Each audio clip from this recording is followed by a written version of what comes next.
Oi, queridos! Bom, nós vamos dar continuidade aos nossos estudos. Agora, em História 1, vamos falar a respeito da Reforma Protestante. Lembrando que na aula passada a gente falou um pouco a respeito do Renascimento. Esse Renascimento ele ocorreu na Itália. A Reforma Protestante ocorreu na Alemanha. Lembrando que estamos no século XVI. Bora lá! Reforma significa o ato ou o efeito de reformar. E protestante, o termo protestante é derivado do latim, que vai significar uma declaração pública de protesto. Esse termo não foi inicialmente aplicado aos reformadores, mas foi usado posteriormente para descrever todos os grupos que protestavam contra a Igreja Católica. Esse protestantismo é um dos principais ramos do cristianismo. Bora lá! Esse momento que a Europa está vivendo, sobretudo a Alemanha, a população estava bem inconformada, principalmente com a igreja.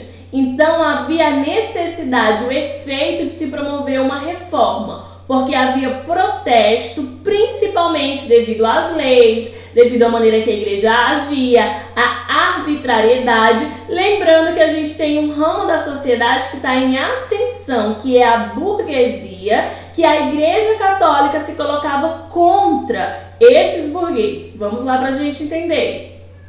Bom, como eu falei, essa reforma ocorreu no século XVI. Foi um movimento cristão iniciado no século XVI na Alemanha, principalmente através de Martinho Lutero. Ele protestava contra as doutrinas da Igreja Católica, pois percebeu que tal igreja estava pregando doutrinas contrárias às da Bíblia. Assim, ele propôs uma reforma ao catolicismo. Bom, esse monge, Martinho Lutero, ele começou a indagar. Se vocês observaram, tem até um filme que fala a respeito disso, que retrata muito bem. Ele começou a questionar-se por que era ensinado algo na Bíblia e esses padres, esses monges, eles não colocavam isso em prática. E detalhe, nesse período, as pessoas elas não tinham muito acesso à leitura, que a gente até comentou no capítulo sobre Renascimento. E outra coisa que dificultava, porque a missa, ela era celebrada em uma língua que as pessoas não entendiam. E a Bíblia que existia na época, a população não poderia ler e somente esses padres liam em uma língua que eles não entendiam. Ou seja, tudo isso ainda dava uma maior inquietação. A população não entender do que de fato a Bíblia dizia, Deus dizia, esse tipo de coisa. Mas qual a importância dessa reforma? Ela foi importante principalmente para o cristianismo, pois chamou a atenção para verdades, doutrinas e práticas bíblicas que haviam sido esquecidas ou distorcidas pela igreja medieval, que é no período da igreja católica. A gente sabe que no período das trevas, no período medieval, o que acontece? A igreja ela começou a ser bastante arbitrária, começou a comprar bastante terras, a impor às pessoas algumas coisas, e isso foi causando de fato um descontentamento para a população. Na Europa, durante a Idade Média, a Igreja Católica possuía um grande número de terras. Isso concedia influência sobre a sociedade e sobre as grandes monarquias. A Igreja abandonou os ideais dos primeiros cristãos. Com isso, a população começou a entender que ela estava sendo abusiva e passou também a ver o mundo de forma diferente, fruto do pensamento renascentista. Olha só o que acontece. Esse período, a Igreja Católica, além de querer ter o domínio sobre as pessoas, ela também queria ter o domínio sobre o rei absolutista, ou seja, ela queria ter uma força maior, um poder maior do que o rei. E isso trazia um descontentamento para a nobreza e também para essa burguesia em ascensão, porque a Igreja Católica considerava pecado os lucros, que era onde a burguesia ganhava dinheiro, obtinha lucros, né, de fato, daquilo que era investido. Outra coisa que a gente observa também é essa questão de terras. A igreja ela tinha muitas terras, coisa que os nobres e a nobreza estavam de olho nessa riqueza que era acumulado e não tinha ninguém para frear. Assim sendo, a gente tem alguns fatores que impulsionaram o movimento da reforma, que foi o abandono dos ideais do cristianismo primitivo, ou seja, ajudar o próximo, falar de uma fé, de um Deus salvador. O luxo excessivo e preocupações materiais tiravam o objetivo católico dos trilhos. E havia também uma corrupção do alto clero, ou seja, A igreja deixou de ter aquele olhar para os pobres, para explorar os pobres. Ela deixou de ter aquele olhar de ajudar os perdidos, ajudar os famintos, para poder acumular riquezas e viver esse luxo excessivo. Bom, outros fatores que impulsionaram essa reforma foi essa simonia, que é a venda de relíquias sagradas e cargos eclesiásticos e acúmulo de riquezas pessoais. O que acontece? As pessoas elas não tinham conhecimento da Bíblia. Então era comum vender a salvação, vender um terreno no céu, vender um espinho da cruz de Cristo, vender um pedaço da roupa de Jesus. Ou seja, as pessoas, principalmente as mais simples, elas eram persuadidas a comprarem, a querer a sua salvação, a salvação de um ente querido. Isso era vendido, coisa que trouxe um descontentamento à população, e isso intrigou esse monge que foi Martinho Lutero, que gerou essa reforma, essa revolta dentro dele. A cobrança de indulgências, que era mediante certo pagamento, os fiéis poderiam pagar seus pecados e comprar a salvação, como eu expliquei.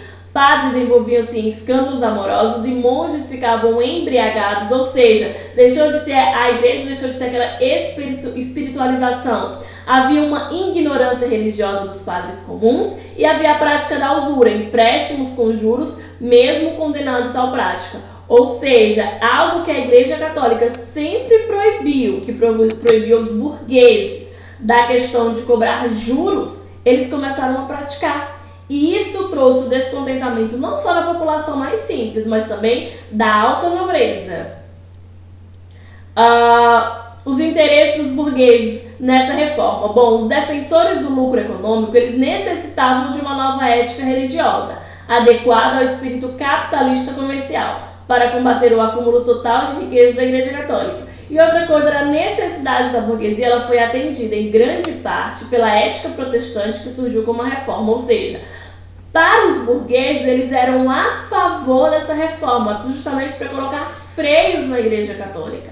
Ou seja, eles não eram a favor de continuar essa tradição, mas pelo contrário, eles queriam mudanças, porque essas mudanças também iriam lhe favorecer e iriam dar também prosseguimento aos negócios dos burgueses. Com isso, houve uma decadência da Igreja Católica. O homem com pensamentos renascentistas começavam a ler mais e formar uma opinião cada vez mais crítica. Tudo isso fazia com que os fiéis desaprovassem as ações da Igreja. A Igreja Católica vinha desde o final da Idade Média, perdendo a sua identidade. Todas as vezes que a gente estuda a Reforma Protestante, eu tenho que olhar para o que estava acontecendo concomitante a esse período, que é o que está acontecendo na Itália, o período renascentista, de olhar para as obras. E no período renascentista, não mais Deus era o centro do mundo, mas agora o homem inteligente, ele é pesquisador, ele lê obras, e com o crescimento intelectual da população, veio botar em questão os princípios católicos, cuja essa igreja começou a sofrer uma decadência, porque ela entrou ela não tinha mais uma credibilidade diante da população. A força e o prestígio da Igreja Católica, eles ficaram abalados no século XVI, com as transformações econômicas e culturais na Europa. No início da Idade Moderna, alguns cristãos passaram a protestar contra o que consideravam abuso de autoridade papal. Alguns cristãos deixaram de obedecer o Papa e separaram-se da Igreja de Roma. A invenção da prensa móvel por Gutenberg possibilitou que a Bíblia fosse traduzida em línguas locais. O que acontece? Essa Igreja Católica, como eu falei anteriormente, ela começou a ser abalada, tanto economicamente como culturalmente. E ela também começou a perder fiéis. Bom, nesse período de Idade Moderna, o que acontece? Observou-se muito abusos por parte desse Papa, que ele queria ser como se fosse o rei, ou mais importante que o reino, que essa monarquia absolutista.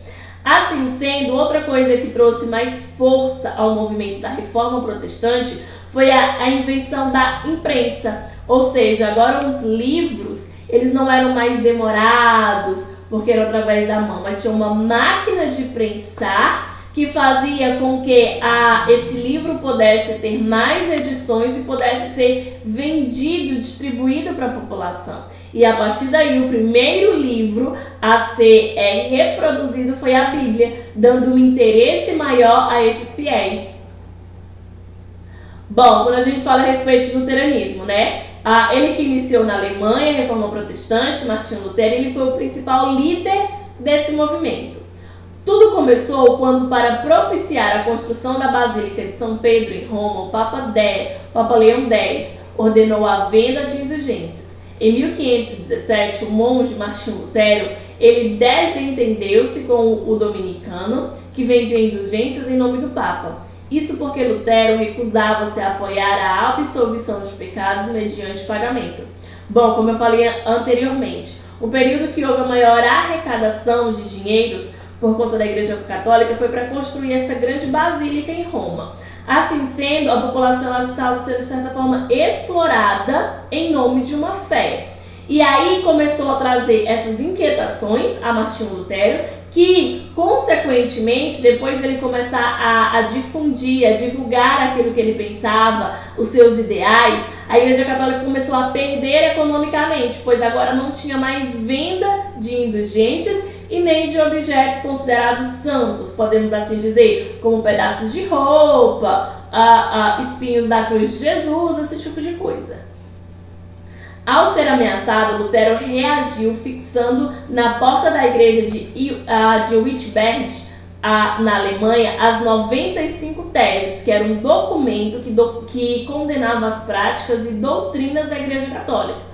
Um dos artigos que tinham nesse documento erram os pregadores de indulgências, quando dizem que pelas indulgências do Papa o homem ficará livre de todo o pecado que está salvo. Ou seja, ele foi muito ousado quando ele fez um documento, 95 teses, condenando práticas da Igreja Católica, e a afronta maior foi quando ele pregou publicamente esse documento na porta da igreja. Alguns pontos principais da doutrina de Lutero que ele queria difundir era a salvação pela fé, não pagar para isso. A Bíblia é o único caminho para a salvação, ou seja, as pessoas elas tinham que ter acesso a esse livro. A livre interpretação da Bíblia, ou seja, as pessoas não tinham que depender somente da interpretação de um padre. O cancelamento do celibato clerical e do culto às imagens. Liturgia simples, sem esplendor ou luxo. O culto consiste em orações, leituras e cânticos, ou seja, não precisava ser falado em outra língua, mas numa linguagem que a população entendesse. Os dois únicos sacramentos eram necessários, que era a Santa Ceia e o batismo. A riqueza é um dom de Deus aos bons cristãos e a centralidade de Cristo. Ou seja, a gente pode ver aqui, mais ou menos nesse quadro, as ideias principais, o que era falado, o que é que Martinho Lutero queria resgatar, que a Igreja Católica acabou perdendo-se ao longo do tempo. Bom, quando a gente fala de Calvino, esse movimento ele não se concentrou somente na Alemanha, ele se expandiu, por exemplo, na França. João Calvino era um sacerdote francês, convertido ao luteranismo. Ele levou ainda mais longe as propostas de Lutero. Na Suíça, Calvino introduziu novos ideais ao movimento protestante, iniciando em 1534 a teoria da predestinação. Bom, Calvino acreditava e pregava que a riqueza material conquistada é um dos sinais de que a pessoa está predestinada à salvação. Pessoal, o que acontece? Conforme esse movimento ele foi se expandindo, claro que ele foi tomando novos adeptos e foi misturando-se. Essa religião do calvinismo que Calvino pregava, que passou a ser muito difundida na França, na Suíça, enfim, falava que uma pessoa estava predestinada, segundo a riqueza que ela tinha, ela teria essa salvação. Outra vertente também, a gente vê a questão do anglicanismo, que ocorreu na Inglaterra. A burguesia e a nobreza já rivalizavam com o clero católico, ou seja, estavam descontentes com as práticas católicas. Por ocasião do pedido de divórcio feito pelo rei Henrique VIII, na época casado com a princesa espanhola Catarina de Aragão, para casar-se com Ana Bolena, e foi negado pelo Papa Clemente VII. Foi criada a situação para o rompimento entre a monarquia inglesa e o papado. O que acontece? Quando surgiu o anglicanismo, através do rei Henrique, ele viu como uma oportunidade para satisfazer uma necessidade pessoal. Ele queria se divorciar da Catarina de Aragão, porque ele estava apaixonado pela Ana Bolena. Então ele viu aderir ao protestantismo e adaptar-se a Inglaterra, que surgiu o anglicanismo, uma possibilidade para que ele pudesse casar-se novamente, porque até então a Igreja Católica ela considera o divórcio pecado. Então ele viu na prática de aderir às ideias luteranas, mas incorporando aos seus interesses pessoais, surgindo assim uma vertente chamada de anglicanismo. Mas aí tudo isso você me pergunta, professora, a Igreja Católica ficou parada? Não! Ela viu que ela entrou em descrédito, estava perdendo muitos fiéis. Assim surgiu o movimento de contra-reforma. Já que a Igreja Católica não estava mais tão bem vista perante os fiéis, com a contra-reforma ela tentou limpar a sua imagem e também frear o avanço do protestantismo. Assim, em 1545, o Papa Paulo III convocou os membros do alto clero para uma assembleia denominada de Concílio de Trento. Nesse Concílio de Trento, eles lançaram algumas diretrizes com o objetivo de recuperar a sua reputação e dar novas vertentes para que eles pudessem atrair novamente esses fiéis. Algumas mudanças que foram determinadas: proibição de venda de cargos de alto clero, ou seja, essa corrupção que ocorria. Proibição de venda de indulgências. Agora, a pessoa não era mais pregada que ela precisava comprar a sua salvação. A validade dos 7 sacramentos através da Eucaristia. A obrigatoriedade dos seminários para que a pessoa tornasse um padre. A reafirmação do celibato clerical, ou seja, esse celibato é que esse padre ele não pudesse casar, ele não pudesse manter relações sexuais. A reativação do Tribunal do Santo Ofício e o retorno da Inquisição, ou seja, todas as pessoas que eram contras ou praticavam bruxarias, que era muito falado no período medieval, elas fossem caçadas, elas fossem a um tribunal, elas fossem condenadas, e a criação do índice de livros proibidos, chamados Index, ou seja, era uma lista de livros que eram proibidos a todos aqueles que fossem católicos.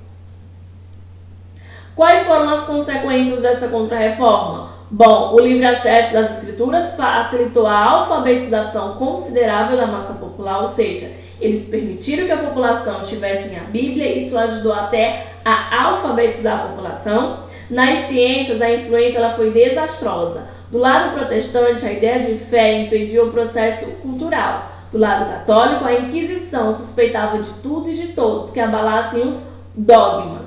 E houve uma divisão dos cristãos ocidentais, gerando guerras religiosas, como a Noite de São Bartolomeu e a Guerra dos 30 Anos. Ou seja, nesse momento a gente vê uma ruptura completa do catolicismo para o protestantismo. E detalhe, com isso houve, de certa forma, um atraso, porque a fé impedia que houvesse um crescimento cultural e, de fato, a Igreja Católica ela atingiu o objetivo dela, que foi, aos poucos, retomar aqueles fiéis que haviam deixado, que haviam entrado em descrédito.